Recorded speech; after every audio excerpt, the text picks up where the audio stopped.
And if you're online, I think Madison said this, but if you're in the CRS program, please indicate what class you are and what your savings are. So for example, Christie Parish would say 25% for James City County, which is a class 5. Do introductions in the room. Oh, I'm going to launch a poll while we're doing that. This poll is for the purpose of receiving CECs or continuing education credits for certified floodplain managers. So if you are online, please fill out the poll. That is how you receive credit for attending these meetings. Okay, so I'm Mary Carson Stiff, and I work for Wetlands Watch. We're a nonprofit based in Norfolk, Virginia, working on climate change issues and very interested in FEMA programs. And we are the chair of the work group. Morning, everybody. I'm Madison Teeter, also with Wetlands Watch. I am the organization's program associate, and I work with MC to help chair the CRS Workgroup. I'm Whitney McNamara. I am the CRS coordinator and floodplain manager for Virginia Beach. We are a class 7 community, which is a 15% discount. Hi, I'm Danielle Speech with the Virginia Beach Office of Emergency Management, and like Whitney said, we're in class 7 with the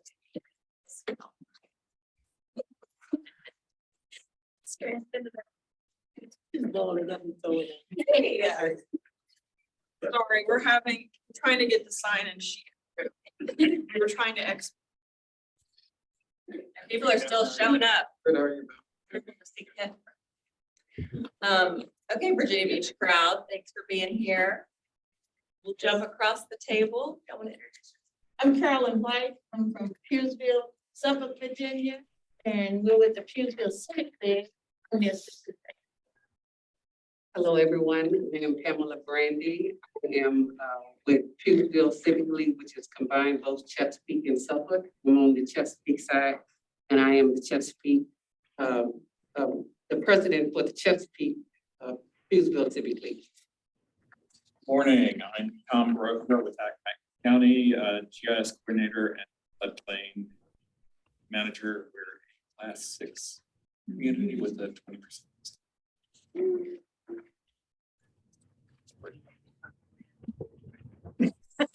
Renee McKinnon, I'm with the Chesapeake, one of the senior planners, Office of Emergency Management, not technically the CRS coordinator, but I do all the work. And we are a When are they going to change? 7. Yeah, We're you're 7. when are they going to change that? Oh, I know the answer to that. I'm Greta Hawkins with the City of Hampton. I'm the CRS coordinator and class 7. 50%. Greta is our featured speaker today. Yay. Good morning, everyone. Ben McFarland, Senior Planner here at the Hampton Roads PDC. So welcome to those who are here in person, bathrooms through that door. And yeah, happy to have you all here. That we are obviously not a class anything because we are not in the community. Morning, Kevin with York County, Sarah's coordinator, we're class 7. Hi, I'm Grace Hansen. I am a coastal planner at HRPDC. So thanks for being here with us today. Thank you for having us, HRPDC. All right, so 88% have participated in the poll, last chance for poll participation.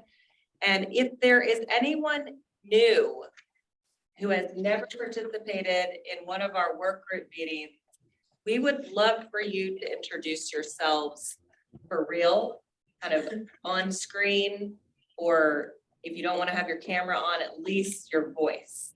So we'll just go ahead and let people do that however you'd like.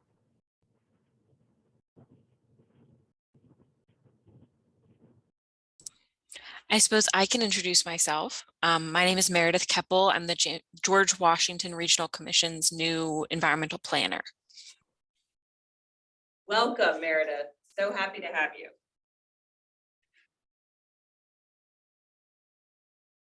Anybody else?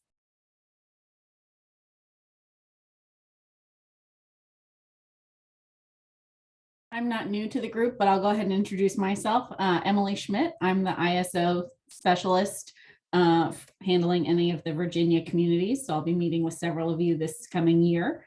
And I'm excited to hear about Hampton today. Wonderful. Also not new, but I don't know if I'm muted. You're not, we can hear you. This is Mike Wilson and Deirdre Wells with James City County. We took a wrong turn. We will not be joining in person today. No. We are a Class 5 community.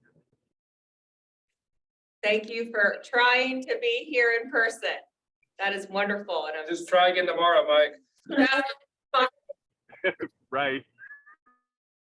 Oh my gosh, bummer. Class 5, 25% off. Okay, so some folks are still joining. If anybody else feels so inclined to grace us with your voice or your camera, feel free. I'm gonna leave the poll up because I know that some people are still joining. Okay. So we have several meeting dates that are on the calendar for 2023. We typically meet in the James Room on the north in Newport News, which is their town center, and in their town center. And we have kind of run into a few hiccups with that meeting space. And luckily, HRPDC has been able to host us, which has been really helpful.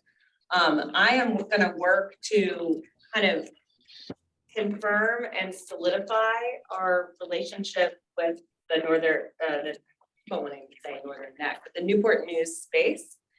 And hopefully we won't kind of have some problems in the future and we can continue meeting in that space. But just know that we're working out some kinks. So everybody bear with us.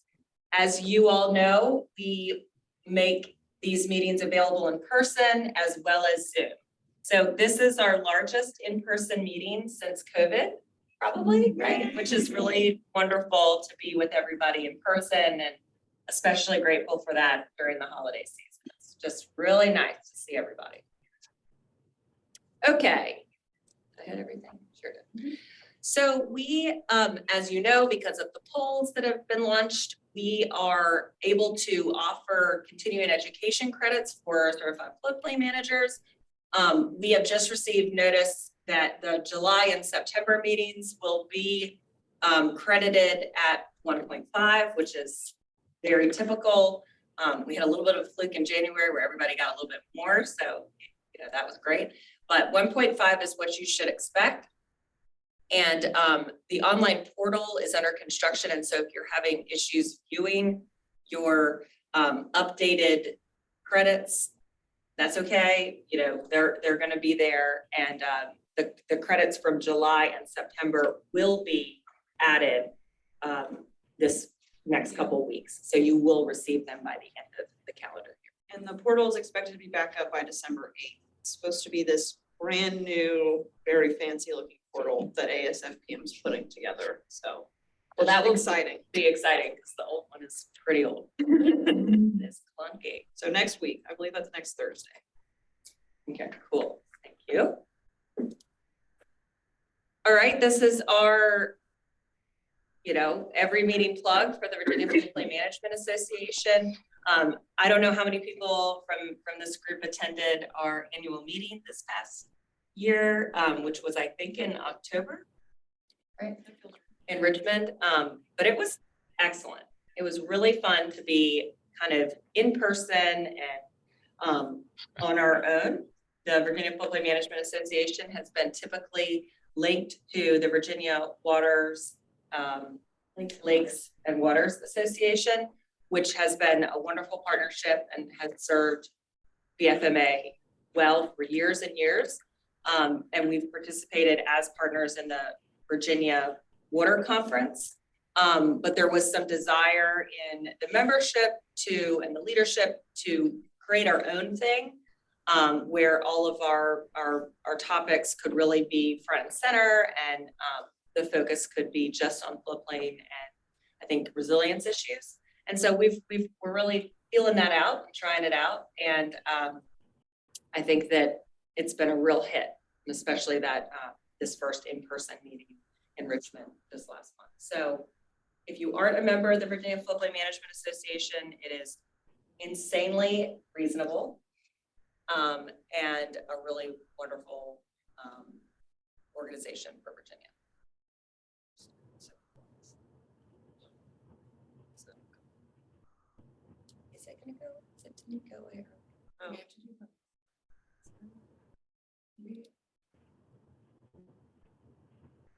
Hi, video. For the controls. I'm floating. There we go. Okay, sorry. We're working out some things over here. So Emily has already introduced herself, but she as Virginia representative for the CRS program. So FEMA contracts out the CRS program through ISO. ISO also does the fire safety rating system, which is a local government standard. They also do BSAGS rating. So ISO is that contractor, and Emily Schmidt is our Virginia representative.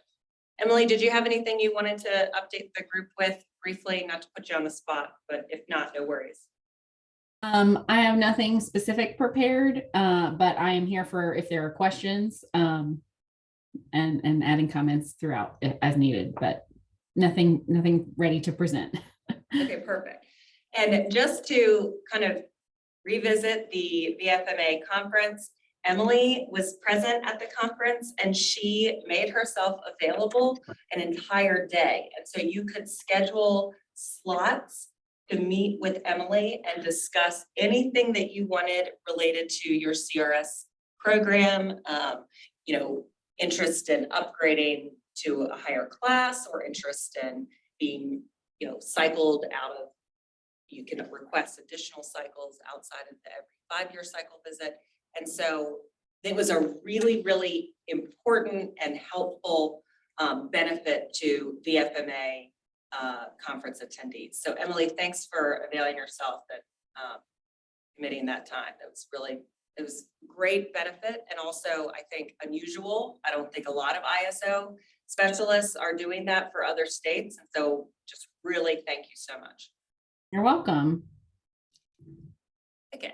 I'm available for that kind of conversation whenever anybody wants to pursue a assessment of where they are in the program.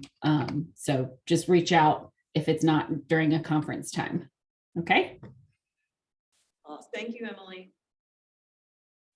Okay. I have to hide it again. Yep. So one of the things that we are really excited about is this opportunity to hear from CRS coordinators for local governments in Virginia. And we've been collecting these, this time of feedback and reflection on our website. And you can view the recordings and any additional materials that a local CRS coordinator has provided in advance. So for example, when James City County received all those points for open space, they shared some of their methodology and they shared some of their standard operating procedures with the whole work group, and we posted those materials on the website under this specific tab where all of the cycle visit report outs are cataloged. So Greta from the city of Hampton has graciously allowed us the ability to hear from her about how the city of Hampton cycled under the CRS program most recently.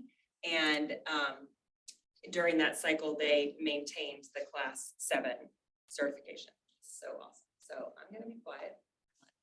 Greta, take it away. Uh-oh. Come on. Okay, I'll advance for you. Okay. Give me that. Maybe I will. Yes, I will. So this is just a quick timeline of our cycle verification. It started in June of last year, 2021. Emily contacted me to schedule our cycle verification visit. So we started at the beginning of June, and Emily's really awesome. We set up like regular phone calls to talk about our documentation, what we were looking for, what points we were hoping to get. Wait, hold on, Greta. They can't see the screen. They can't. Okay, so let's see. Did you still have to pull it? No, it's just you only share webpage.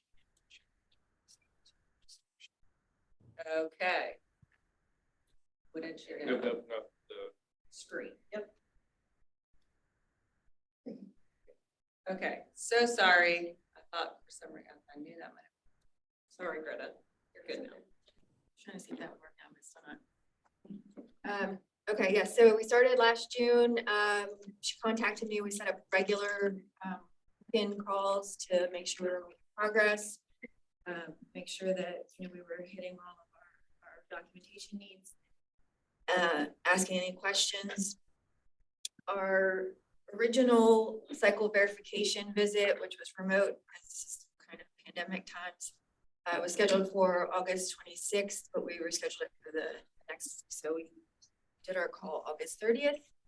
And then there's still a little time in there to submit some more documentation and clear up any issues that we had after our actual visit, and then received our preliminary results and draft verification letter from Emily in June of this year.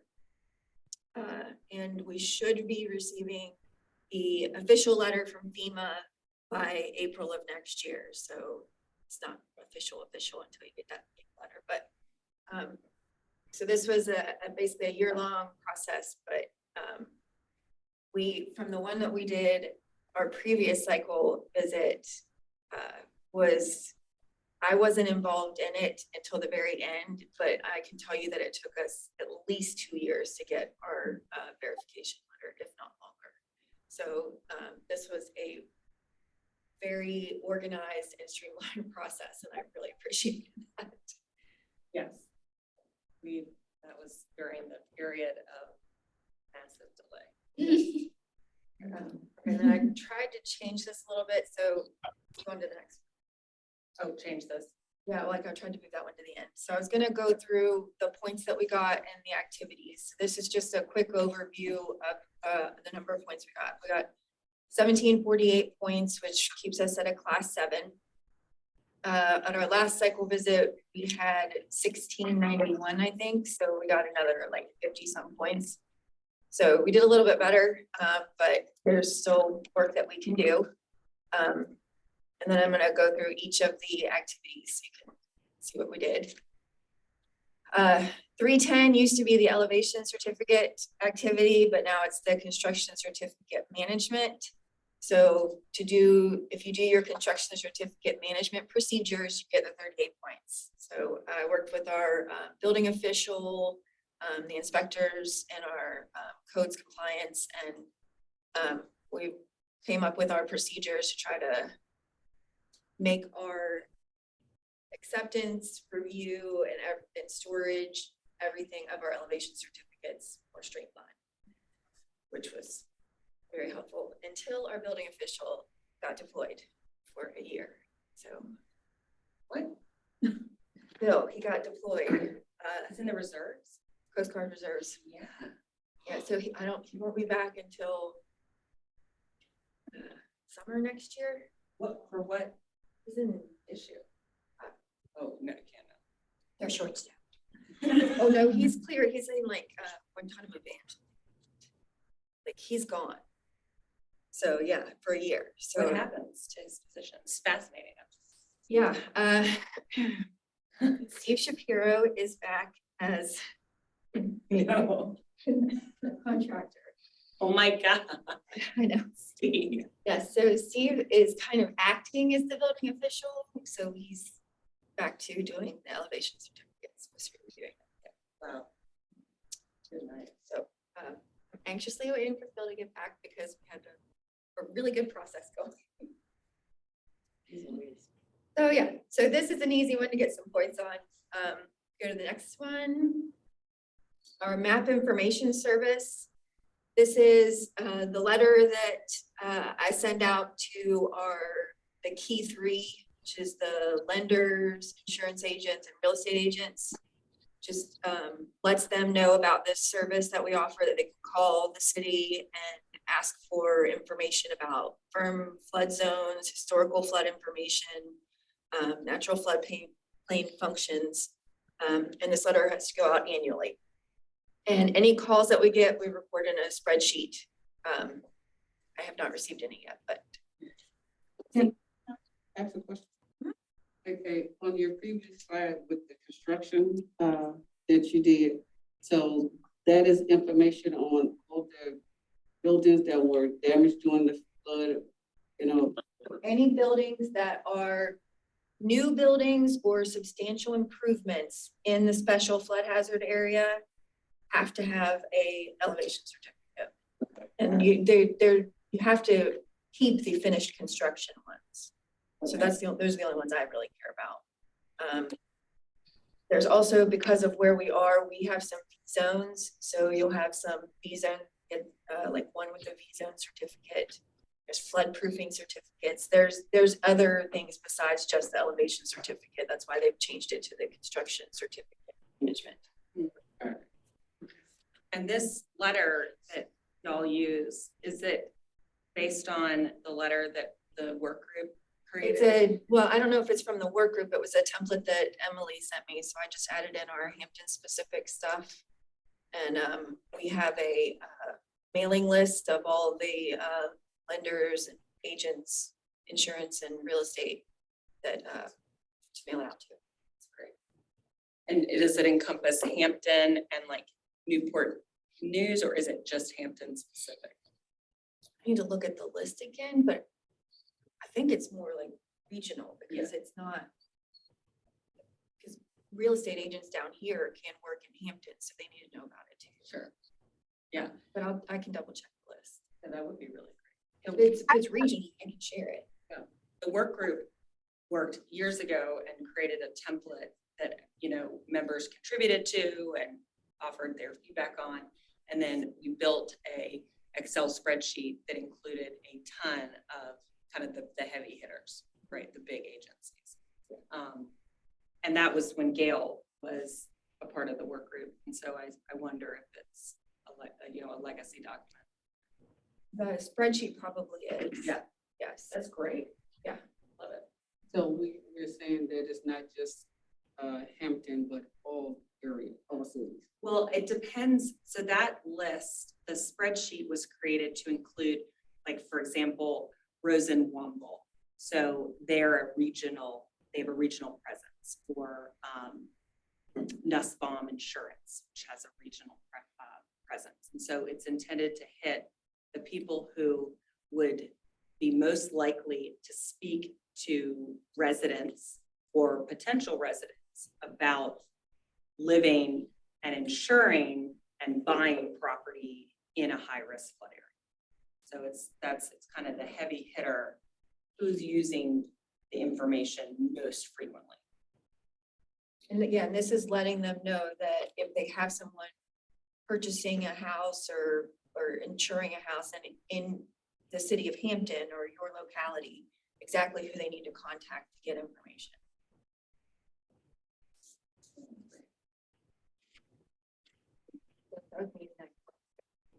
Do you ever have insurance agents or real estate agents reaching back out to y'all asking further questions about things included in the letter?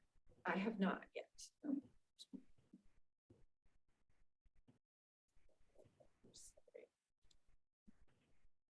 Activity 330, we received 200 points. That's your outreach projects. We previously, this was where Emily was a huge help. Previously, our major outreach projects were presentations to homeowners associations, and we tried to do, I think, like 4 a year or something like that, which is very time intensive. And it didn't get, I mean, it was points, but it wasn't fantastic. So Emily really helped us figure out that the repetitive loss letter that we typically send out just once a year, you can send that out 2 to 4 times a year and get even more points for it. So I changed our repetitive loss letter to a biannual letter and got us more points. We also have some Hampton specific brochures that get certain points, and those are out all over the city.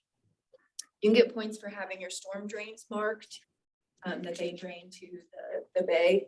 So all I had to do was walk around and take pictures of 5 storm drains with their markers on them, and that gets points.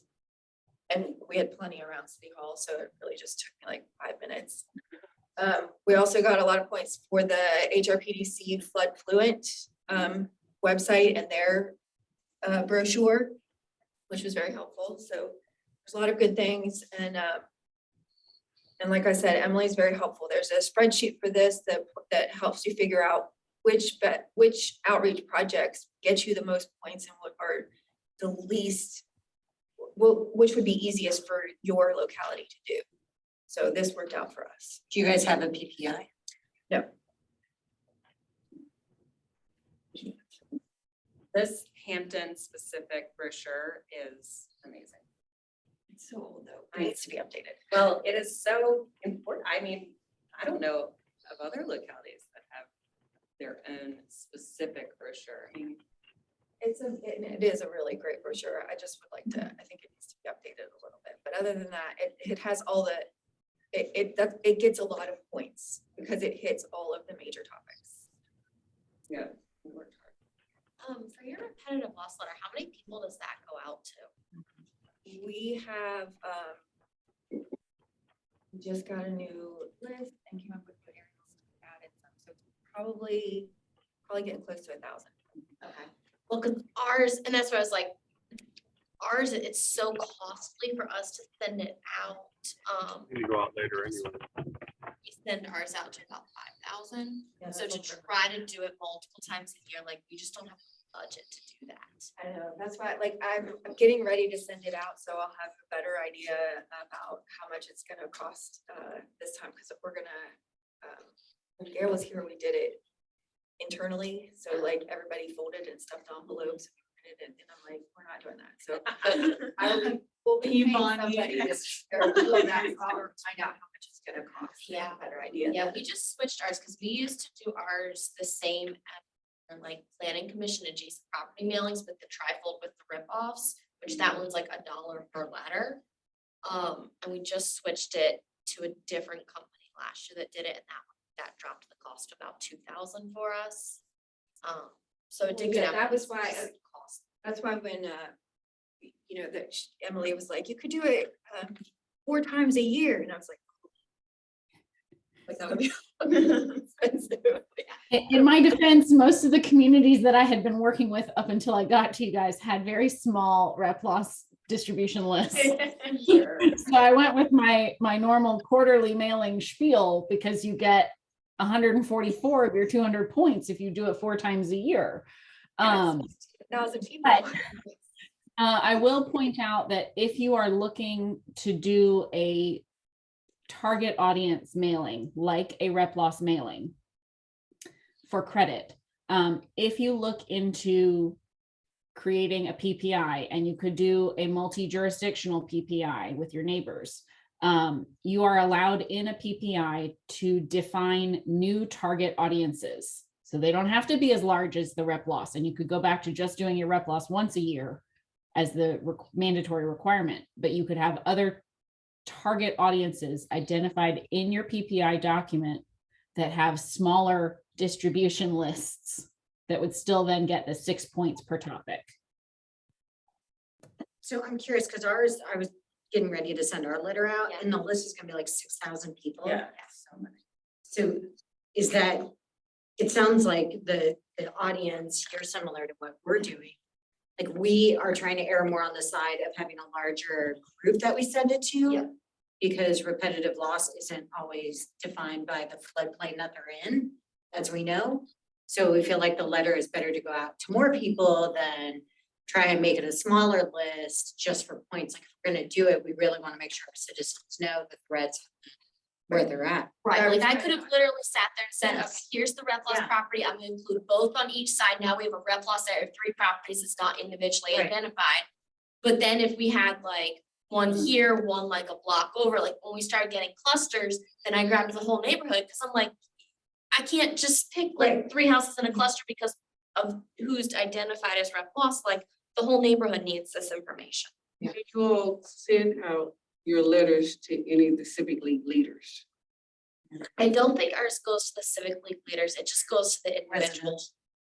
Well, one of the reasons that I brought that up, and I think letters should go out to the civic league leaders, because the leaders can also help to spread it out to all the residents, because you're only Right. hitting certain people and you're not hitting that majority, and then those that need to know, because this information is for all residents. Yeah. Okay, And I will say on ours, I know especially our Shore Drive Civic League, their leadership tends to get the letters because their houses are in those rep loss areas, and then they do post it to their civic league.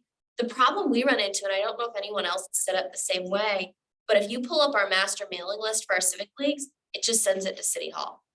okay, So but, it's not even. but you can also talk to the different cities and ask for their listing of civic league leaders, because the cities do have them. Right. And so one of the things to be more proactive, to be able to address this concern that's hitting as many residents as being hit, is to make sure you're getting the information out to them. And so the best way to start at is contacting the civic league leaders, because they are there for the community and stuff. And that way, more people be able to see it. I don't know if you all are posting things out on different city websites and all, but that is another way to do this. Again, the goal is to reach the residents and then to find out about the flood areas. So being more proactive to getting it out to them will be another way to be able to, you know, have more accuracy on the findings that you are finding about the flood. See, and I'd rather take it even a step further and go to the meeting. Because Yeah, then you that could have too. more of a conversation and hear what the questions and concerns are than just sending a letter. That, you know, the letter, we do the letter to provide our citizens information and to get points for this program, but really to be proactive, we need to be more engaged. And I agree with you on that, So- yes. So we together. I will give you my card. Okay, thank you, I appreciate it. One of the things that we worked on with Greta was to be able to get the credit in the program. And we worked on getting because when you have a cycle visit, you're agreeing that you will do all of these activities with these topics covered every year for the next 5 years until your next cycle visit. So we worked to reduce the number of, we have to do these specific activities and get our credit, so that she could have more flexibility to change up what works best for getting messaging out. It's not that she's only doing these, it's that she only has to report that she's doing these for credit, and she can have more flexibility for where the staff spends their time. And some of those mailings that you were talking about, it sounded like a little bit of sending to the entire special flood hazard area. That's a target audience that we offer. We offer credit when a mailing is sent to the entire community, whether it's thrown into a tax bill or a water bill. But the rep loss letter is really, you're making those rep loss areas based on your pockmarked rep loss properties and looking at the cause of flooding. The cause of flooding is what's going to define your rep loss area. And so, like she said, you were seeing the clusters, so you grabbed the whole neighborhood around that cause of flooding. Sorry. Emily also suggested that for us, and it worked well doing it 4 times a year, but we only have 100 to send it to. I mean, that if we had to, fortunately, I mean, or unfortunately, our county has 14 incorporated towns, so I did not have to send an engineer to shake it to sack it. And that cut down our list substantially. So how many did you say? About 90 to 110. okay. So one thing that I think would be really helpful for the work group membership generally would be to have some idea of the cost of mailing, particularly because y'all are gonna do it out of house. Greta, that would be hugely helpful. We can post it on the website. So once that's finalized, we'll follow up with you just about what the final bill was. I think that would be great. And then knowing that y'all are about to do it to the big kahuna, Yeah. Renee, 6,000. Well, I'm gonna, I think, reach out to Emily first before I hit the print Yeah, button. yes, sounds good. Yeah. Yeah, hit all the 6 topics. Yeah, because you want it to count Yep. for everything. But I think if we can get a little bit of a cost comparison going, because when we do our trainings to non-participating CRS communities, we talk about what the costs and the benefits of the program are. And one of the costs is, you know, this repetitive loss requirement, right? You have to hit the repetitive loss areas or you cannot be in the program. And so it's a threshold burden for some communities to even join that don't have a mailing expense account at all. So I think cost would be great. Okay, so Mike, got it. And then I see Emily's question. I am also getting ready to send out that big 3 letters, so I don't have any specifics from there, but I can let you know next year. And I know, having talked to HRPDC, there's been discussion about possibly doing something with CRS. I feel like something like this would be where HRPDC would be most beneficial. Like you said, you guys had done a bunch of work group, but if we had a regional letter and something that was already, we could just send out, that would save me a lot of time. Every little, I call them happy glads, when I have to run it up to get changed, so I could just pull it and just send it out. And then it would, you know, you could include specific information on the different sites that each of the localities have, or a link or something, but those are, I think, specific things where it would help us. Just my thoughts. PPI also. We're gonna have to have like.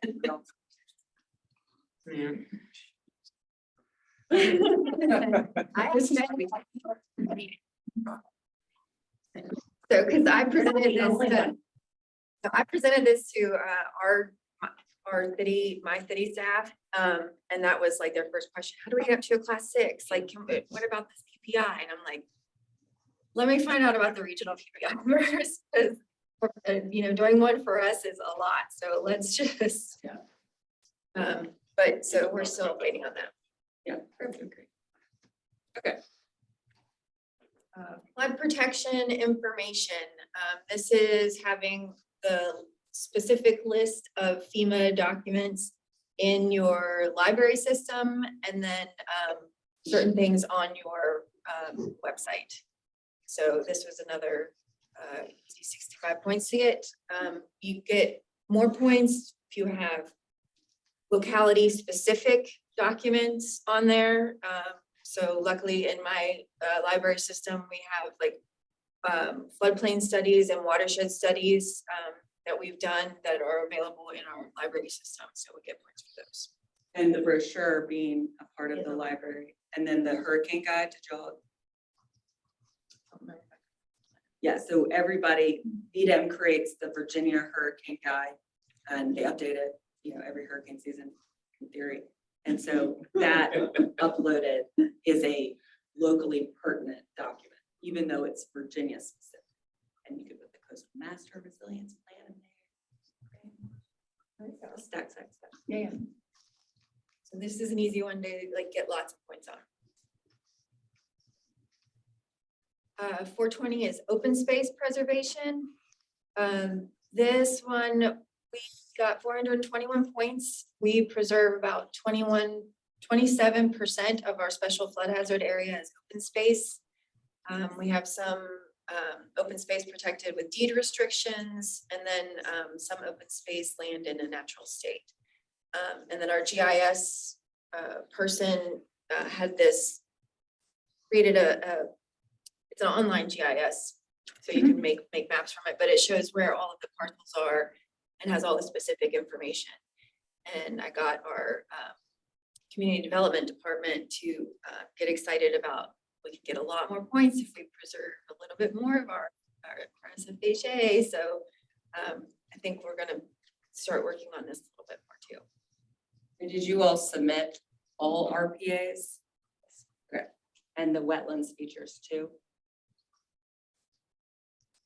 Yeah, I couldn't remember. We did this back ages ago. Yeah, and I just upped, like, Yeah. anything new we added onto it. I just made sure all the needs and everything were still correct, so. Yeah, I think, I mean, here's a little fringe marsh. It might be worth it for us to take a look at this again and make sure it includes all of the wetlands features, because there's like I don't know if this was necessary for Tom, for example, but for James City County, no, for Gloucester County, created like a memo that makes the case with expert opinions, AKA Walter Priest and Pam Mason, that the wetlands are eligible for NFOS 1 credit. Okay, no, we didn't do that because I would have had to have a letter like that. Shoot. And I didn't have something. Okay, well, next time, for everybody that wants to do open space preservation, I'm officially pimping out these wetlands experts. There you are. Sign your letters. Because it's not insignificant, and it is a low threshold of pain, because we'll do it. Yeah, that'd be awesome. But there's, like I said, there's thousands of points to be had in this activity, so it's a big one. Yeah. Higher regulatory standards is another activity that gets a lot of points. We got 394 points for this. We have a freeboard that is 3 feet above BFE. We also require cumulative substantial improvement and local drainage protection. You also get points here for enforcing your building codes, your VTEX classification, and just any your ordinance administration. So there's a lot of good points to be had in this one. How many points was the cumulative substantial improvement? This is an activity that the majority of Virginia CRS communities are not receiving credit for, because it is a difficult political action, right? I mean, it's a pretty high standard, and I think Gail just did it one year. I don't know how she got it passed, but this is hard. I mean, would you all be able to pass it? It's like wittiness. People call me on a routine basis going, well, what happens if I break this project into multiple pieces? Yeah, everybody wants to do phases, do this phase and then come back and do the other phase. Yeah.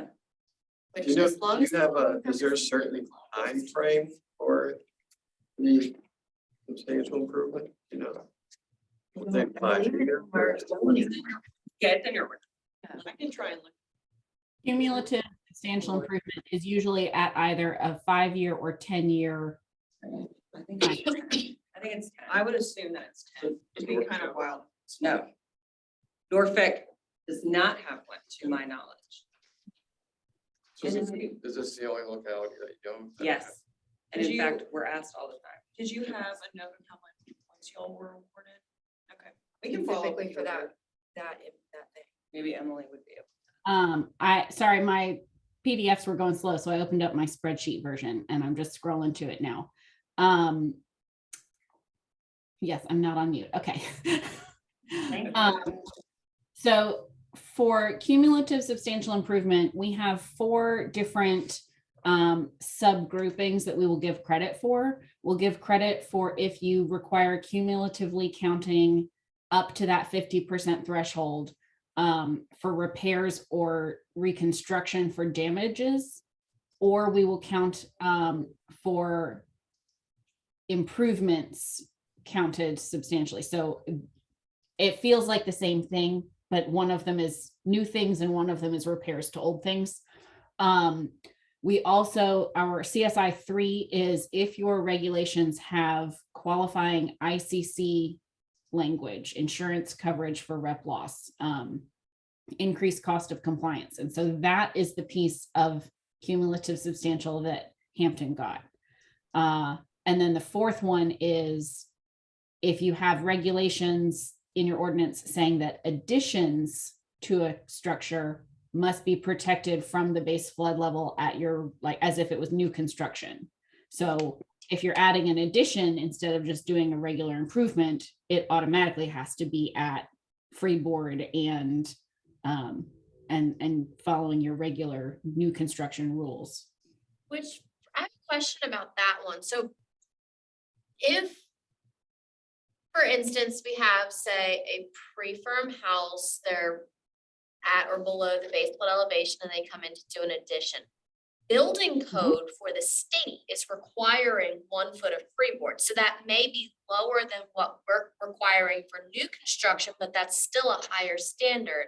Is there a way to, does that count for something?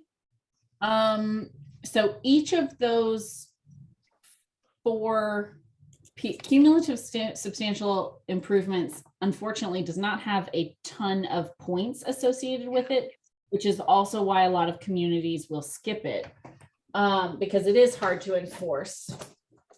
Sorry, my PDFs are still going slow, so let me go to my paper version. It should be so many points.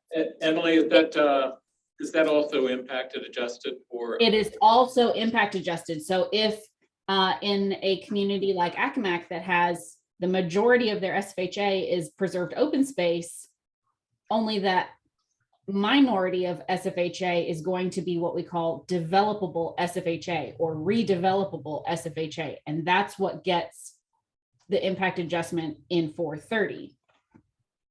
So let me find our cumulative substantial improvement. Thank you. There we go. So at a maximum, cumulative substantial improvement will have 90 points. So if you had some combination of CSI 1, 2, 3, or 4 that got you up to 90 points, that 90 points would be impact adjusted on how much of your SFHA you enforce this in. Now, I will point out that if you have a buffer where say you enforce all of your SFHA requirements in your X shaded zone, we can add that acreage into your impact adjustment. Good. So like Norfolk has freeboard and shaded X, and so they're able to add that acreage into their ASFHA. Yeah, into their impact adjusted, how much acreage is the freeboard enforced in? How much acreage is the cumulative substantial improvement enforced in? So it's going to be your SFHA minus your open space because it's preserved open, plus any extra fringe where it is enforced, whether that is a blanket in my X shaded, maybe that's a blanket 50-foot buffer outside the SFHA boundary. Maybe that is adjacent parcels, which gets really dicey because then if people split the parcels, it's hard to calculate. But if you can show me that acreage that you enforce those extra items in, it does not change the denominator of the impact adjustment fraction. That's still going to be your total area of the special flood hazard area from your program data table. Interesting. So you're taking it from the top, not from. You add the X shaded to the top. You don't change the bottom. Okay. Yeah, because that would mess up all the calculations. Exactly. That makes sense. So, yeah. I see with the higher regulatory standards, and you start off with talking about new constructions, then the improvement, and then your local drainage protection. My concern is with the fact that, you know, you're focusing first on the new construction. What about the local drainage protection for within the cities where we already know where the flood zones are, the flooded areas? So as we're doing these new constructions and all, where do we show that we are protecting the local areas and the communities that are affected on a regular and how we are actually improving them as well as in growing the community? Where is that at? That would be in your storms usually.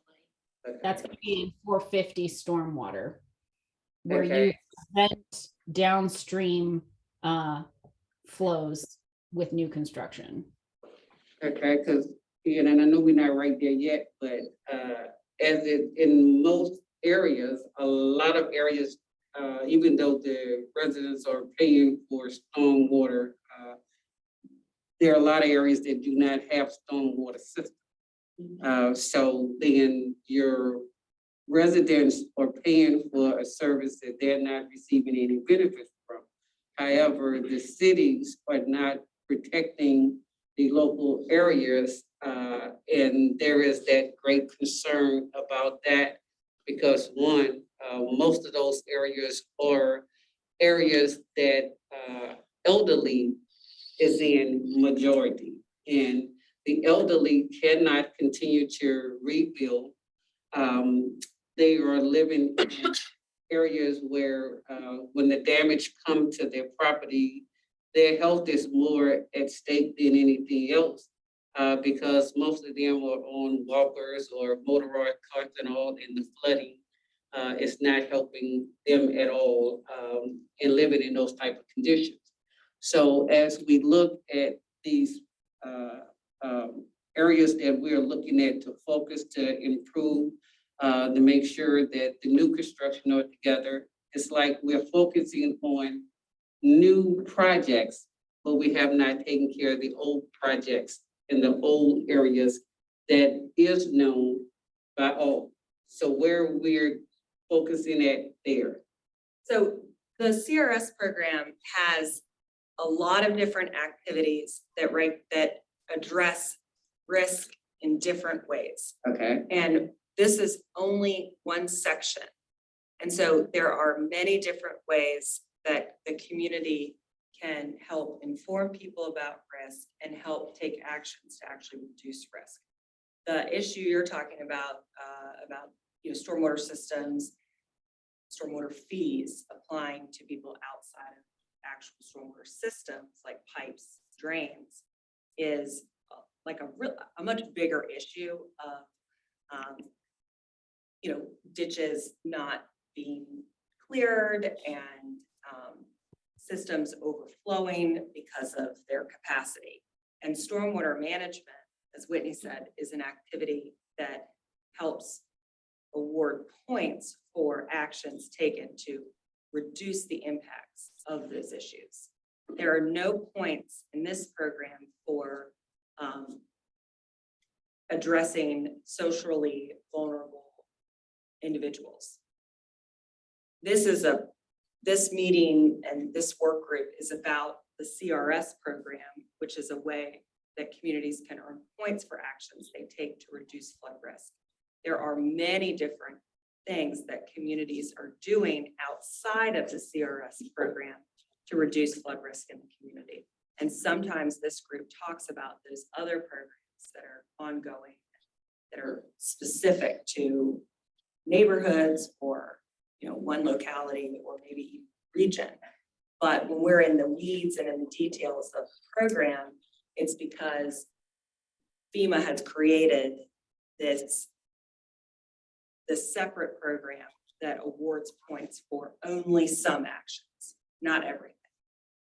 And I appreciate that information, and I know I'm new and I'm learning a lot. However, even with the points of action taken, okay, there are certain actions that should be taken by the local cities, by VDOT, and different other organizations that have not been done.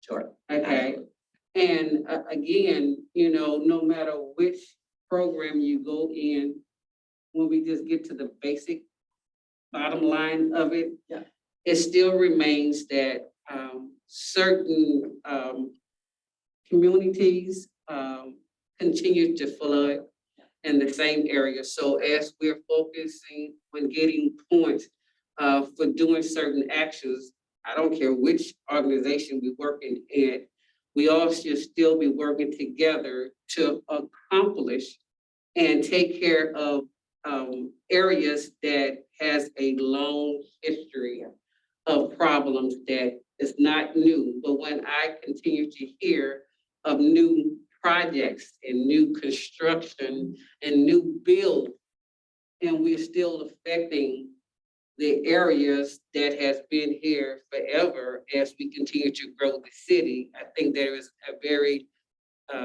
disjustice to all residents, no matter where it is within the 757. Because every area we see that problem.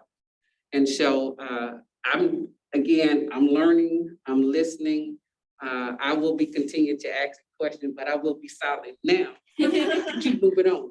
But I think We appreciate it. Yeah, I mean, everybody. And I think also you see a lot of focus on new stuff in the CRS program because that's the easiest thing for cities to do. It's easier to say, you need to elevate a new structure versus going to someone with an old structure and saying, well, you need to elevate it because you've been flooding. Because then it's where's that money coming from versus brand new, they're already putting that money up to build it to begin with. So we do have a lot of emphasis on new because of just the ease of protecting things. And it's mandatory. Yeah, The National Flood Insurance Program, which this program is under that big umbrella, you have to do certain things to protect new structures. And then this is saying you have to do certain things to protect old structures that you're touching. and I'm glad you said it, I'm glad you said it like that, due to the fact that the new construction is supposed to not to affect the old construction. right. And that's what continued to go on repeatedly. Yeah. So there is a breakdown in the policies and the laws that's supposed to protect. You're correct, 100% correct. Yeah. Okay, so I'm- I hear that. You are correct. How individual localities are working, because in Virginia Beach, we have a master stormwater model.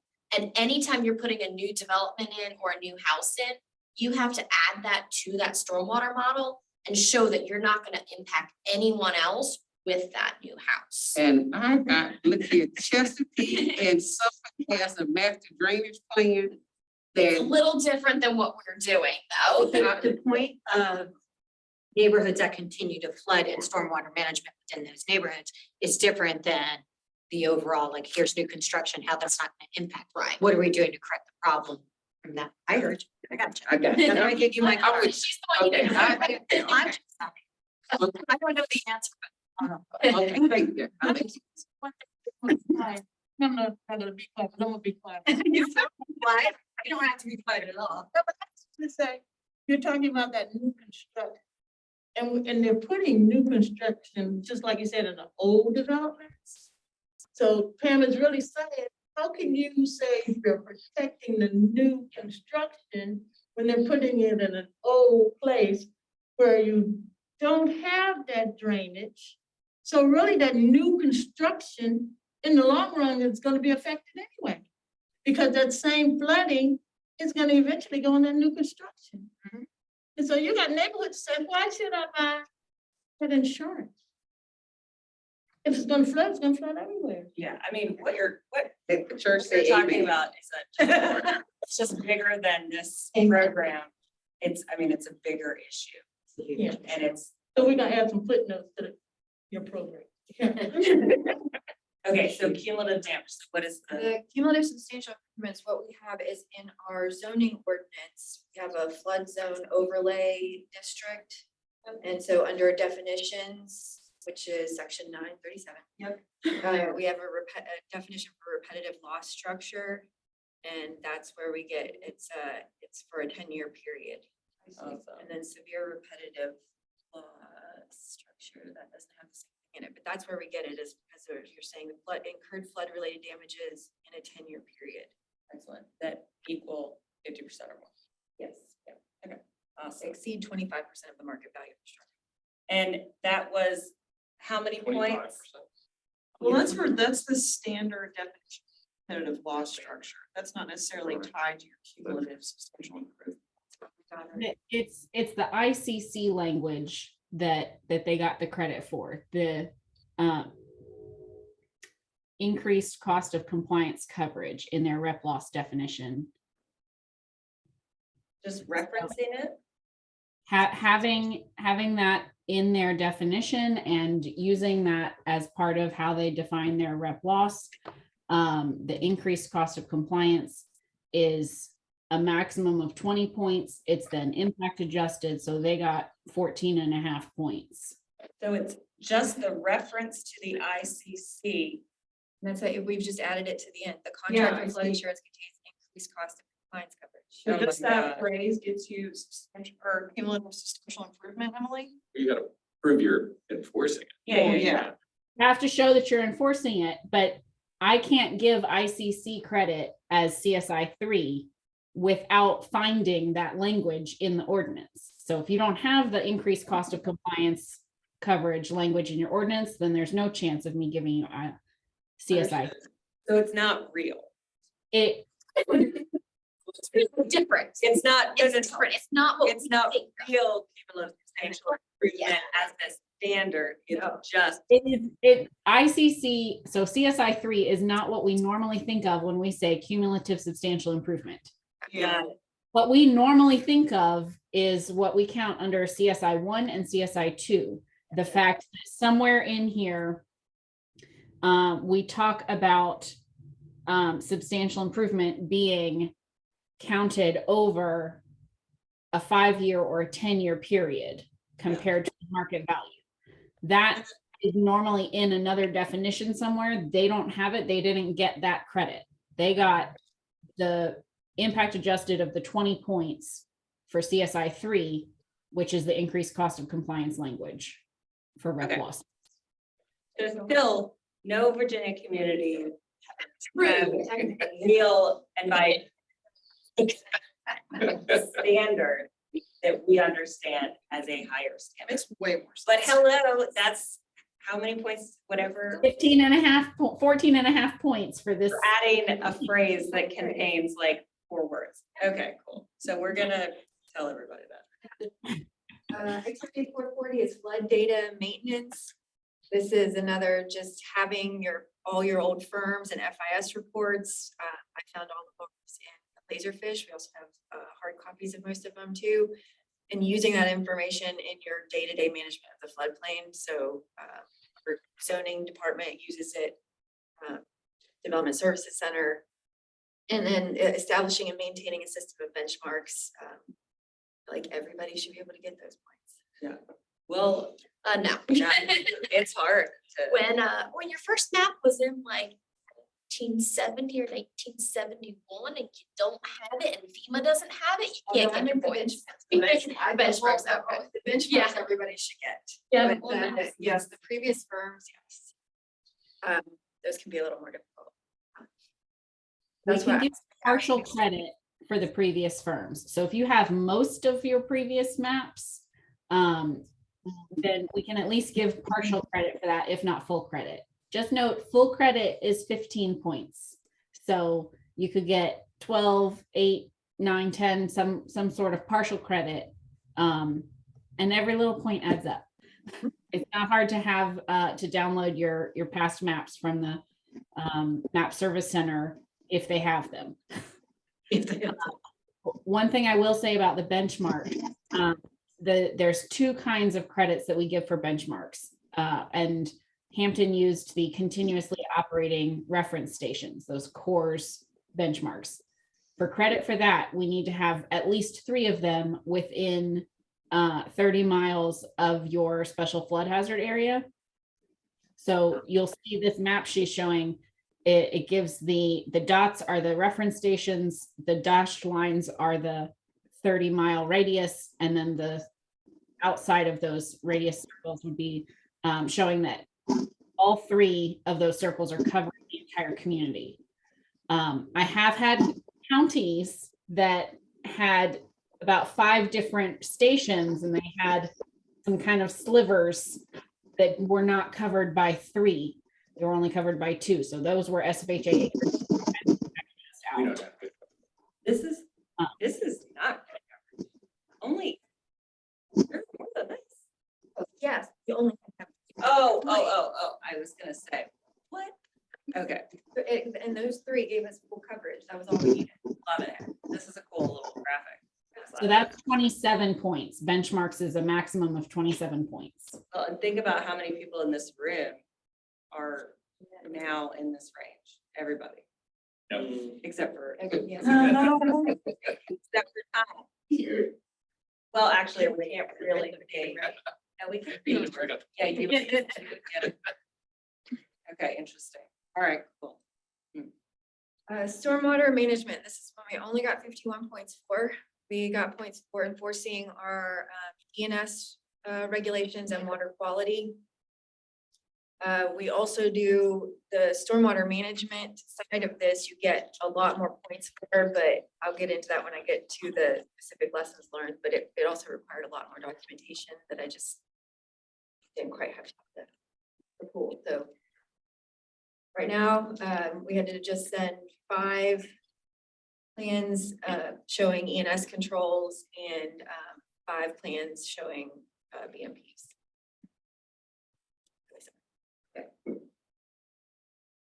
And that you could really maximize points for. Yes, because this was just for those 2, and the majority of this activity is stormwater management, and that's like 300 or 400 points, I think. So there's a lot more to get here. And this is West Stormwater Management. Oh, you do. But the documentation for Is the stormwater connected. management side was a lot more. Yeah. And this is really hard to get a significant number of points on because of that hurdle. Yeah, 'cause you have to have all the specific documentation, and that's why I was like, I managed to go through because, I'll just go through that now. So one of my major lessons learned was to follow the coordinator's manual. And in the coordinator's manual, it tells you the exact documentation that to get the points for that activity. And so for this, for ENS and water quality, what they're looking for are 5 plans that show ENS measures or BMPs, but they don't need to see the full set of plans. So We I don't had want just- to see yeah, they don't want to see the full set of plans. So you have to go through each of them, and then I had to extract out the title sheet and then just the sheet that showed the ENS or just the sheet that showed the BMP. And then for stormwater management, there's a checklist you have to do, and then you have to find the calculations. I think you have to have some plans sets too. So it was a lot more involved that I just didn't have time for at that time. Well, this is a problem that everybody runs into where the CRS coordinator is responsible for herding all the cats. And, if that person is also in charge of emergency management, for example, this is a classic one that happens. That the EM credit doesn't happen because it's such a large threshold. So same issue. And so that's why we've been advocating for this the creation of a CRS team. That might not work for smaller communities, but larger communities. I mean, sharing the burden of this program is just really critical. Well, isn't it also very important to have the stormwater system to help flooding, so to not to have what you need? Yes, that's in another activity. Well, and just because Hampton is not earning points does do this. not mean that they're not doing this. Right. The problem with the CRS program is that it's documentation intensive. And so communities aren't even earning credits for everything that they're doing unless they have spent eons documenting everything. And that's just not the case. That's happening in Norfolk, James City County, maybe. And I don't know, Accomack, you're probably getting Two areas? because it's a huge burden. You're talking about the areas that are getting points by Yeah, Tuesday. those are the class 5. No, I'm saying, yeah, for the communities that are actually getting credit for everything that they're doing. It's Doesn't mean the very, community very is rare. It's because of the labor intensive of documenting everything for this program. That's what she's referring. Right, to. and I'll get into that more. It's another one of my lessons learned on Yeah. this is that, because, I mean, that's part of the problem with. No, it's not a problem, but it's an issue with this program. It's a burden. Yes. Yep. The floodplain management planning activity 510. This is where we get points for the Hampton Roads Hazard Mitigation Plan, which was updated just this year, June 2022. Which of course wasn't available when I was doing the cycle visit, so we got 300 points for the 2017. So what we've been looking at in our city is how to get now to a class 6. So these were just some of the activities that we got credit for, but we didn't get all of the credit we could for them. So here's just, like a couple little things that we could easily add in. You can see right now we only need 252 points to move up to a class 6. And as you can see, under activity 450 SMRs, the stormwater management regulations, we can get up to 380 points there. I would just have to get all of that documentation together to do it. So getting there is not going to be a problem. On that 350, can you use the project that HRPDC did where they were keying in all the elevation certificates? Yes. Or does it have to be on your own hosted? Yeah, it's a question for Emily. Right? I think It they needs to link be out. linked. You can link to it, but what I have found is that we are looking for something that is not so many. If it's 12 different clicks for a user to get from your site to their elevation certificate, that's going to be really hard for them to actually go and get it. So yes, you can link to another site for those.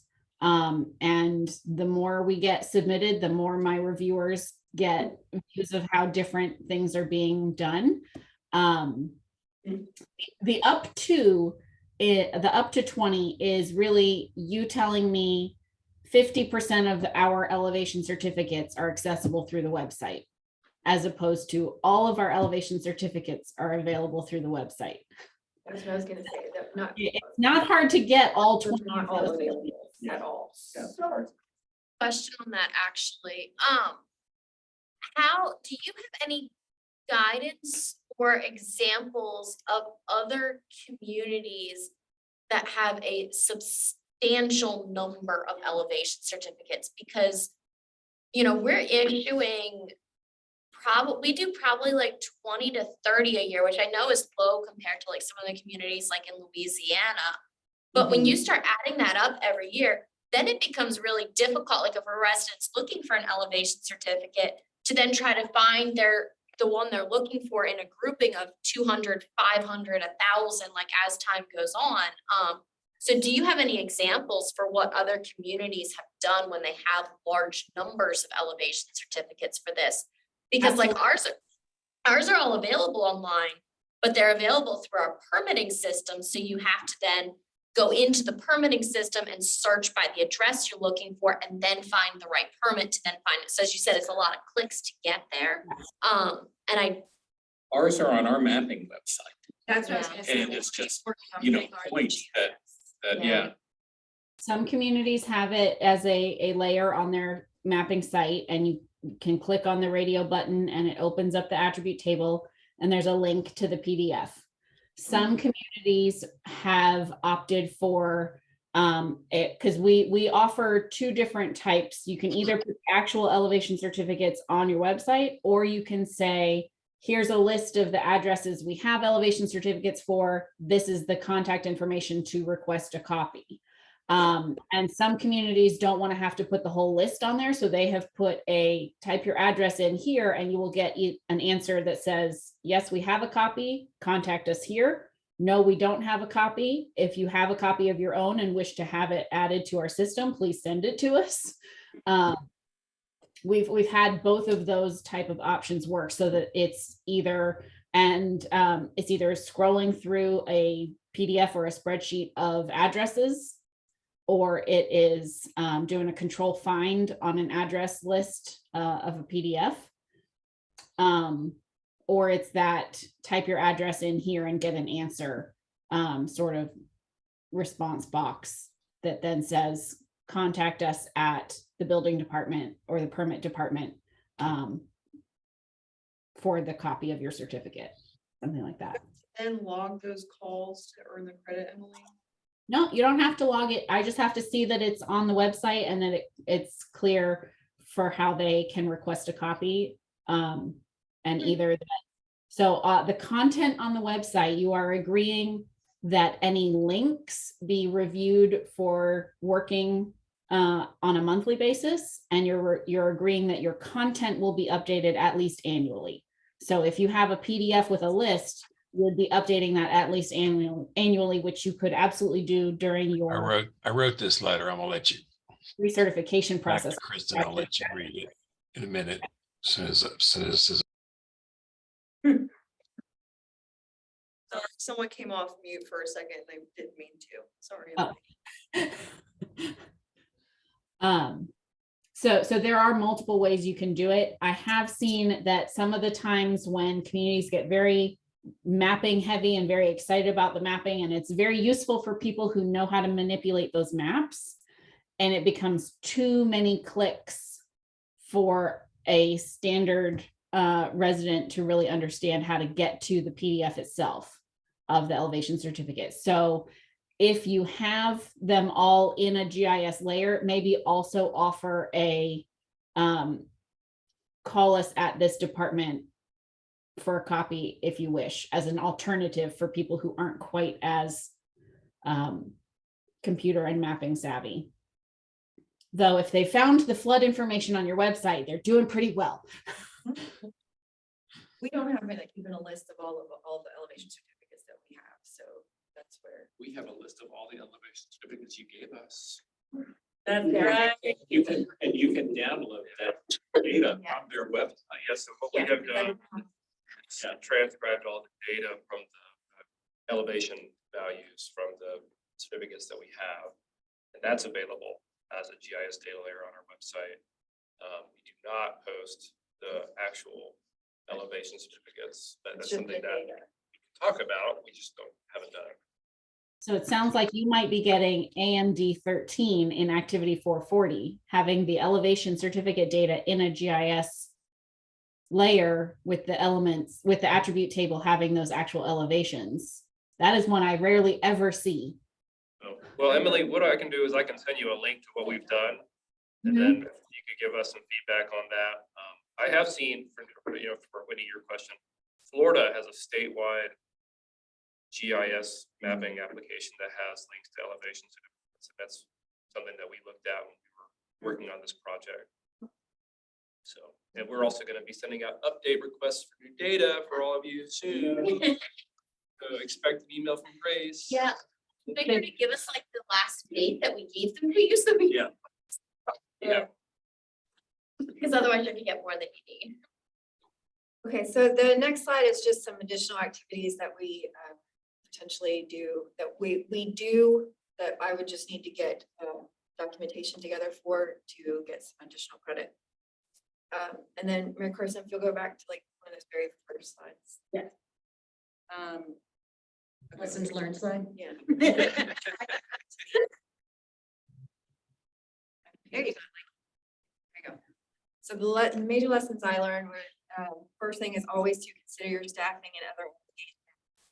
I'll tell you the same thing. I'm also the stormwater program administrator. So right before this cycle visit, I had DEQ auditing my MS4 program.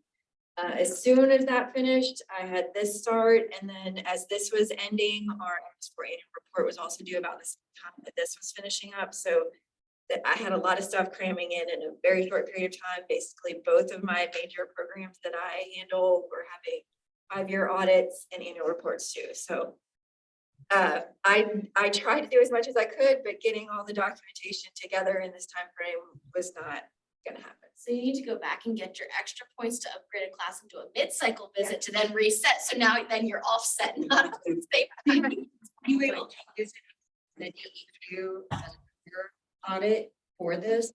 No, nothing to show enforcement or none of that's. I mean, there's stuff from there that I used for documentation, but nothing, I mean, it wasn't, they're two totally separate programs. Good. Yeah.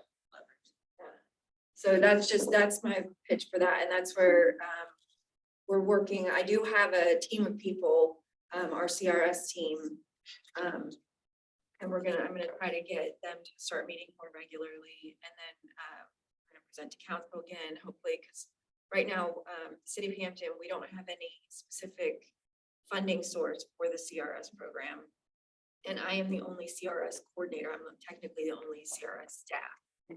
So, we're going to work on, because the city council loves the CRS program and, they think it's great that we're saving our citizens money, so we need to start putting more effort, more resources to it. That's what we're gonna work on. My second lesson learned is to get assistance from consultants if you can. I had AMT, Jenny Sneed, helping me out. They were great in going through the ordinances. So I didn't have to sit there and read through and annotate and make sure we had all of the stuff to get the points. They took screenshots of all of our map stuff, just, all those little things that sometimes you don't have time for. They were really helpful with that. So they Hey Greta, this is Jenny. I appreciate your saying that, and I just want to say, if you may have been getting ready to say this, and I'm sorry if I'm interrupting you, but I also think there are a lot of things that consultants can't do for you, and I think going into it, you have to have that open discussion with your consultant because, and I know you would agree with this, Greta, there's a lot that has to be done by the staff, and that's really hard for someone like Greta, and in a lot of communities where you wear in a lot of different hats, and consultants can do so much. Which was compounded, I think, in working with Hampton because it was not only during COVID, but it was a time when I physically was not allowed in the offices with you guys. So just wanted to add that. No, but there were, definitely a lot of things like that for our outreach plan. We put in specific messages, social media messages, and they helped me review those to make sure we were hitting all of the major topics to get our points. Like, those are the things that the consultants can do. It's great to have them available to do that. Like I said before, follow the CRS coordinators manual. I know it's a big binder, but it gives you everything you need to get the points, and it tells you the specific documentation. So, it can be a little cumbersome to read through it, but making sure that you're giving just the documentation that is needed for those points is helpful for Emily and to make things go a little faster. And then keeping files organized is always the key. So you have, we have our server, our folder on the server, and it's by activity. And so I have everything that I did for this cycle visit, all documents created, everything is all in one place in case anybody needs to find it. And did you have to update the existing SharePoint site that y'all had created, or did you make it? No, we don't have. Oh, no, I did not use a SharePoint site or any sort of share. No, it's shared amongst the city. Yes, right. Yes. Okay. And was it in existence before the cycle? Okay. And what platform do you use? Oh, it's just it's on one of our servers that everybody is on. I would have loved to have done this in File Explorer, you're just doing your regular folders. Yeah. One other thing that I would add to keeping files organized is keeping a calendar so that you know when your social media posts are going out and you don't have to backtrack and think, oh, I was supposed to do 6 in the year and now it's December. I'm going to do 6 this week. You can keep your any of your mailings, your outreaches on the calendar. You can keep your Virginia recertifies in the 3rd quarter. So you can keep I should be expecting an email from ISO on this date and it's due by this date. And if I pull my other binder, I'll remember which one that is because Georgia is my other half of my territory and they're in a different. So you get your reminder email on June 15th and it's due August 1st. So that's every community will always have something due August 1st. If it's a cycle year and you're doing your big submittals with me, you will only be submitting your permit list and your construction certificates. If it's not an active year with me, then you'll be doing your full recertification package. So having those dates on the calendar can really help you plan ahead and not stress out when something comes in. Oh, I've got this due. In addition to keeping the files organized.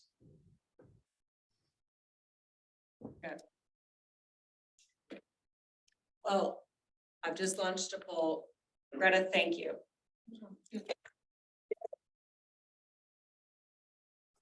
That was wonderful, and obviously it brought a lot of conversation to light, and clearly based off of everybody's interest and questions, probably needed discussion.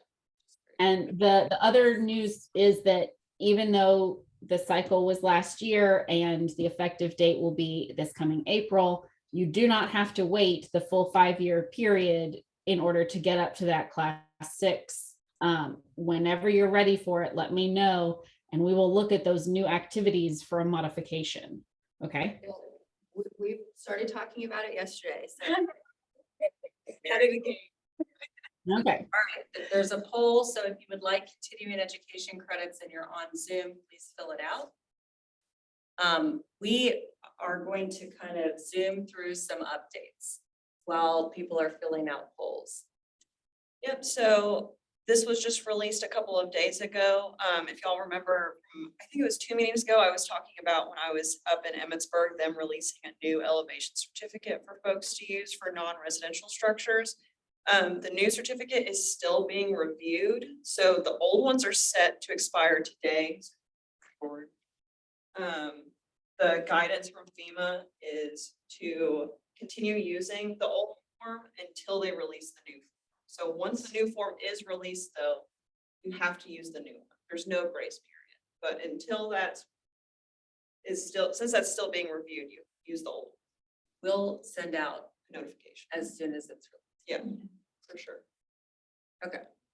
FEMA request for information. So this was included in Mary Carson's email today about the meeting. So the link is also in there as well as in this presentation, but FEMA is requesting feedback regarding their public assistance hazard mitigation funding. It's a form, it's 3 pages. It looks to be pretty brief. They're just asking for general information about how your community has used this funding in the past. And this is funding that comes to your community after a presidentially declared disaster occurs. Just as a reminder. One thing about that website, once I went through it and did my survey and it submit form, it would not submit form. So I sent the form to you via email, and I have a copy of it with me today as well. But it would not let me. Issues, well, there's shot, no They surprises. did say. Oh, really? So they were like, this isn't gonna work, so here's our number. And then we won't answer. Yeah. Which either that they just didn't want to answer the time. So if anybody is gonna submit, I mean, we'll fill it out, we'll try it at some point this week. So we'll see if it works, but. And it's due December 21st, so there's still time.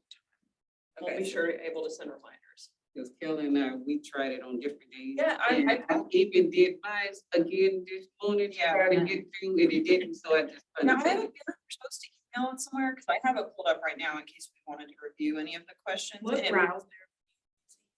Well, it pulls it up as a PDF. I think Right. that's the, and then on the Yeah. bottom of the PDF, it just has a submit form button, but you can't submit a PDF. Right. And so I think there's a disconnect.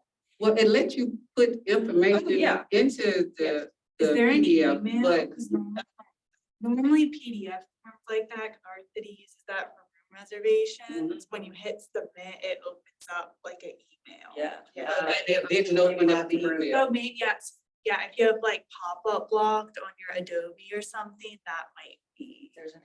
Yeah, there's an email listed. But I would check. Yeah. Oh, yes, it says survey responses should be sent to FEMA recovery PA policy and then list an email. So we'll be sure to send that email around in our. So if it's not doing it automatically, you probably just have to save it and link it manually. Yeah, you just download the PDF with all of your. You're making it real. responses. I've had that issue too, like I said, internally. Yeah. So these are the three main things they're asking about. Like I said, how your community has used this funding in the past, challenges obtaining and utilizing these funds, and then how FEMA can increase the use of this mitigation funding in the future. So that hyperlink is the form, and like I said, it goes to like a fillable PDF, and then you'll just have to download the PDF with your responses. And then in our follow-up email, we'll include an email that you have to send to after you fill it. Now, I've included this really cool web resource because it shows you, if you're interested, where the disasters have been declared and a breakdown of the timeline. You can view it on a map form. It shows you the instances of events. And then kind of a timeline for when these events occur. I did this for Virginia. It's just fascinating, cool tool to play with. We have not had very many presidentially declared disasters in our region, in the past probably 20 or 30 years. So a lot of our disasters have been declared for the western part of the state. And just think that that's interesting. Been a while. So knock on all of them. Yeah, we don't want to have to get this funding. Okay, we're gonna just kind of we're gonna breeze through this. There's a lot of information included on the slides. It is complicated. So if y'all reviews these slides after the meeting and have any questions, let us know. Maybe if we have time next meeting, we can dive a little bit deeper into it. Well, it won't matter. Oh, that'll be due. Already. Yeah, it was October 13th. And I like that FEMA doesn't want feedback on FMA because that's when we continue to struggle. Yeah. So, And it's only for. Yeah. Yeah. okay, so this is in Basically, just a very brief overview of why this is included in here is that FEMA released a new alternative to their benefit cost analysis. Like Danielle said, just for FY 2022 grants for BRIC and FMA. We don't know why they're specifically only doing it for FY 2022. Maybe they're just testing it out and maybe use it in future years. But if y'all want to see what that alternative BCA methodology entailed, it's all included in these slides. well, but when you submitted for this year, were you able to take advantage of this? 'Cause it was released- So, okay, Did you so submit? Virginia Beach Emergency Management did not submit an FMA project this year. But I can say when we were evaluating and kind of plugging some properties we were looking at, the change had not been made. I think the last time I checked was like early October, No. but Yeah. no, early October, the last time I was in the BCA yeah. toolkit. And then I think this change. So from early October to the 13th when they were due, I didn't see it on my own when I'm trying to prep for next year. Yeah, it wasn't I even, saw the change and was very, It wasn't even available. so I don't think it was available by our October 13th deadline. it wasn't, yeah, it was posted on AM. Yeah, so, It doesn't make any sense. so so Well, I will say, and I think I saw Debbie's on the line, like, VDM's grant mitigation grants team, has a consultant that's kind of reviewing applications and helping with BCAs. That's part of the reason why the application deadline was a month early. And again, I don't know if Debbie's still on the line and can explain more, but, I think with this change and especially properties that might have been on the edge if they submitted an old BCA, there's still time to adjust that because their due date, I don't think is until the end of January 27th. Yeah. is the- I'm gonna start jumping on the SRRL, I can't even say it, RL list. Yeah. Because that continues to be a challenge and we can't do outreach to the communities that are impacted if we don't have the updated list, which means for Chesapeake, we're not gonna put in for an FMA if our citizens are gonna have to pay and we don't know. Yeah. Because we don't want them to have to pay if they're on that. No, you know. because you want them to Right. get the 100%. Exactly. So that continues to be a bigger challenge in that mitigation side of the house because, you know, we don't know where FEMA is, DCI, it takes forever to get the list. And by the time you get the list, we should be doing outreach now. We should be preparing to do outreach now, to reach out to those communities to say, here's some options instead of waiting. Yeah. But if we don't have an updated list, it doesn't matter. Okay, Debbie, go ahead. So I actually just randomly was talking to the kind of new guy who's in charge of getting the list information. And I asked him, I was like, so a couple things, what's the process? And also, am I doing things wrong? And he said, okay, I'll tell you the process. And yeah, you're doing things wrong. So anyone that I've given a list to in the last 2 months, I totally wasn't supposed to give them a list. The good news, I guess, is it was technically from, it's a little bit of older information, but so he said the process is, to get the information, you would send a letter to me. I don't know if any of you guys have seen the letter or not.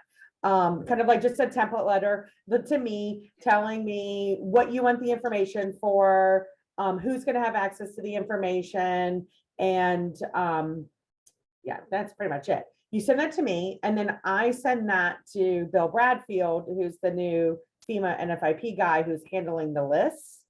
And he said that they will then pull that information. He will gather the ISSA agreement that has to be signed. So that's where I went wrong. I just said, okay, thanks for the letter. And I pulled the list and gave you all your information. But I can't do that anymore. He did say it's good. I know he did say it's going to be a 3-week process. As of right now, that's what it's running. So just a caveat, Virginia Beach, and I was gonna say this at the end, it took us 2 months.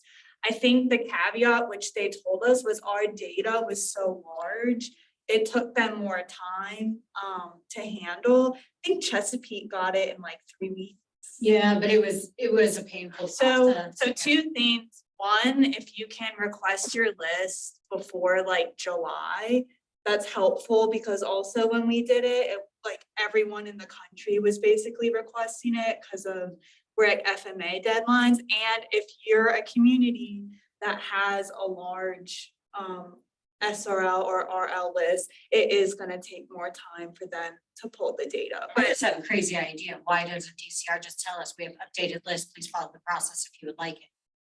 Instead of us having to constantly like every year, like this should be a partnership and they should be helping us help our citizens by saying, we've updated the data. If you would like a new list, follow the process.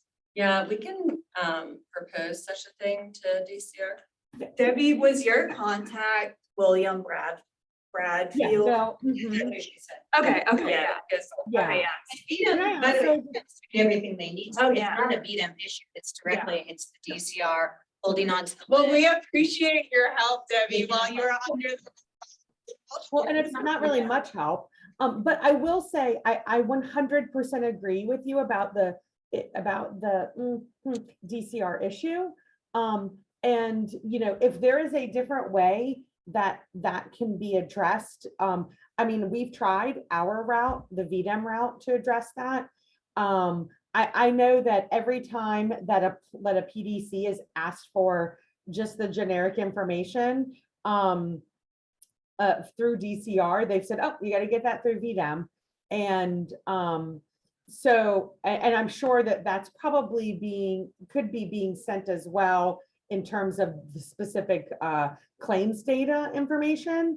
So if, you know, MC, if you have some way to take a different route of that, or if anybody has ideas on how to address that, it certainly needs to be addressed. You are absolutely 100% correct.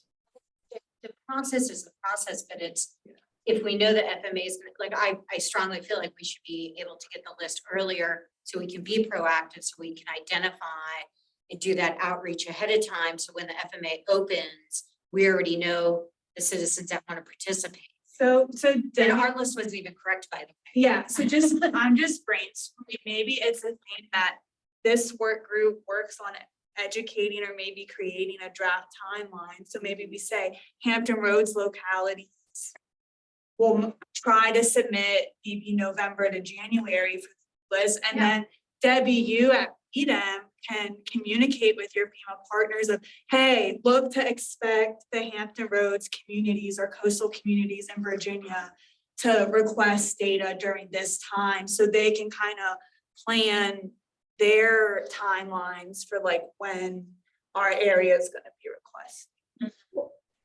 And that's a great idea. And that's actually what Bill said yesterday on the time when we were talking, is, you know, if you guys, I know, hello, if you guys have information, you know, if you guys know who needs information, then, you know, by all means, let us know ahead of time or whatever. And you know, you are right when you say, I mean, you're talking about if we're requesting in July, everyone's requesting in July. However, if you're requesting in January, then are you missing out on the January to July information that, you know, is also there? I will say, in terms of one of my grants, if you have someone who states they are severe repetitive loss because they've had a loss between like the time you've pulled the list and now, and that makes them severe repetitive loss or even repetitive loss. As long as we have their number, their severe repetitive loss number, we can submit it as an SRL property, and then we'll just have to approve it at time of award, or really at the review time before the award. We'll just have to approve that.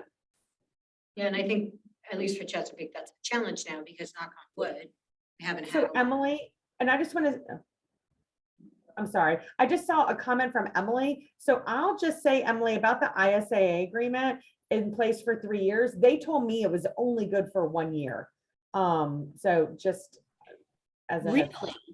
Yeah. That is a new piece of information. There were 2 ways that have been requesting rep loss data that I've heard of. A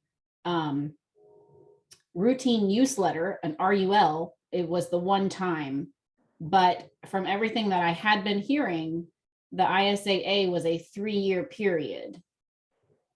Any type of data and any people that were included on the ISAA, but you're saying it's only for 1 year now? They told me, and I'm trying to pull up my agreement right quick. They told me that it was better too, maybe. Hold on, let me just, I gotta find it. I think, I know I'm almost positive I don't have it for 3 years. I think it's, at a minimum, it's 2 years if I have it, but I really thought they said it should only be for 1 year. So it might be, I was just gonna say, it might be different based on the type of organization requesting, but Virginia Beach is a locality. The data we can use up to 3 years. That doesn't mean that it's not updated more than 3 years, but our, I guess, statute of limitation for the data for locality is 3 years. I don't know if it's different for like a consultant versus a state agency, but for a locality, it's 3 years. So, unfortunately, just to keep everybody kind of on time, we have to move on, but just ever so quickly, I guess, one, we need to sort out this 1 year versus 3 year issues. So whoever can do that, please let us know. And then B, Debbie, will the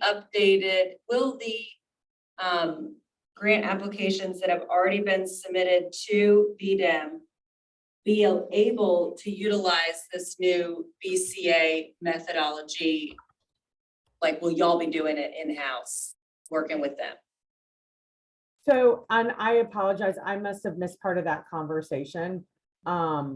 what new BCA methodology? One that's on the screen. So FEMA Oh, I released, can't, I'm sorry, I didn't see that up there. I have you guys all on my screen.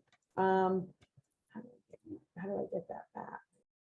So it's the new BCA that's FEMA released in mid-October. And it allows for the 3% discount rate to be used if several conditions are met. Oh, right. Okay, sorry, yeah. So I'm just gonna pull up, so you're just asking, will the people that submitted applications this year be allowed to use that? Yes, for FMA and BRIC, which are the two eligible buckets. I mean, I assume so. I'll have to double check on the date, but I believe so. I mean, it Well, wouldn't. the question, we're asking the question because localities had to submit their applications to you by October 13th, but this information was released after that date, so localities were not able to use this new calculation when they were writing their application to submit to you all. So our question is will you be potentially revising certain BCA calculations with localities before your January due date that you have to get it to FEMA? Probably. So like, I think it was Danielle maybe that mentioned, like, we have a contractor that's doing our BCAs. They review all of our BCAs. So I guess, yeah, if it impacts it in a positive way, yeah, they'll probably do that. I mean, I think the bigger question would be, did someone not submit an application because they consider their project was not cost effective? I think that would be the bigger question there, because I mean, most people, to be honest, most of these communities don't submit benefit cost analysis with their applications. Okay. Okay, well, thank you for that information, Debbie. Yeah, Because sure. you were reviewing this alternative method and it seemed pretty complicated, so we were just wondering how that process was going. So if you hear any feedback, please let us know in January. Okay, and I will, I will definitely do that. Okay, thank you so much. Mm-hmm. We're not going to talk about this stuff, but yeah, please refer to the slides for information on the new Nature-Based Solutions Resource Guide and the Nature-Based Solutions Roadmap Initiative. And then we also are breezing through this update that Madison has prepared related to the Community Flood Preparedness Fund. That's the acronym on the screen. This is Virginia's statewide fund. And there was this supplemental review opportunity for the second round of round 3. Round 3B, or diet round 3. And that's obviously due today. So round 4 grants, we have a poll for CEC participation and for our curiosity's sake about whether or not you plan to apply for round 4 of CFPF. This is a really nice chart that Wetlands Watch made that shows how the release of money has happened. And then what percent is designated as low income. You can find that on our website. Okay, so Ken wanted us to share that there will be an L273 course in January. So Ken, do you want to kick off our round robin? We don't have time. Yes, sorry. Okay, I thought we had to be out by 1. No, I like Oh, okay. So, there's a TAC meeting on the 1st. tomorrow. It's tomorrow. And if you want to share some information about the L273 course with me via email, that would be helpful and I can distribute it to everybody. Okay, thank you, ma'am. I appreciate that. Real quickly, the VFMA December board meeting is a all members call. So if you have any interest in VFMA activities or anything like that, We welcome you to join the call. If you're interested, if you're not a member and you're interested in becoming a member, we encourage you to listen in and see what's going on. VFMA has a lot to offer, but you also have a lot to offer us, so we all can grow and help each other in the process. Couple things real quick. The ASF PM conference will be in person in Raleigh. It was scheduled there a couple years ago, but then it had to be done virtually due to COVID, so they're sending it back to Raleigh. VFMA has been moved to a new region through ASFPM. They reorganized. So now we will be part of the region that will have Carolina, South Carolina, Georgia, Tennessee, Alabama, Mississippi in it. So that will be probably a better change for us. We'll be grouped with or with states that will be more in tune with us and our needs and things we deal with. There will be elections for a representative for that new region through ASFPM sometime in probably early spring, so be thinking about that. VFMA generally has members that are interested in serving, and if it's the case,